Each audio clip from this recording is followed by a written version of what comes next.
জালিয়াতি ও প্রতারণার এক পুরনো মামলায় সিঙ্গুর থানার পুলিশের হাতে গ্রেফতার হলেন সিঙ্গুর পঞ্চায়েত সমিতির সহ সভাপতি তথা তৃণমূল নেতা মানিক দাস। রবিবার তাকে চন্দননগর মহকুমা আদালতে পাঠানো হয়। পুলিশ জানিয়েছে 2014 সালের একটি মামলায় ধৃত মানিক দাসের বিরুদ্ধে প্রতারণা, অসৎ উদ্দেশ্যে নথিপত্র জালিয়াতি, জাল নথিকে আসল হিসেবে ব্যবহার এবং ভীতি প্রদর্শন সহ একাধিক গুরুতর ধারায় মামলা রুজু হয়েছিল। চন্দননগর আদালতের মাননীয় এসসিজেএম অনেক আগে থেকেই তার বিরুদ্ধে গ্রেফতারি পরোয়ানা জারি করেছিলেন। অবশেষে তাকে গ্রেফতার করে পুলিশ। উল্লেখ্য, ধৃত মানিক দাস সিঙ্গুর কৃষি জমি আন্দোলনের প্রথম সারির নেতা ছিলেন।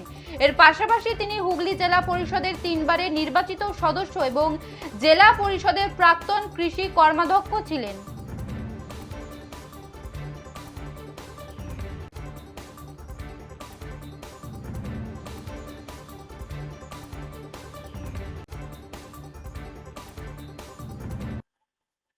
মানিকদা, কি বলবেন? প্রতারণার অভিযোগে আপনাকে গ্রেপ্তার করা হয়েছে। সেটা আর কি বলবো, আপনি সবই জানেন। সে বহুদিন গ্রেপ্তারি পরোয়ানা ছিল আপনার বিরুদ্ধে। আমার ব্যাপার ছিল, সে তো সবই জানেন। কত টাকা প্রতারণা করেছেন?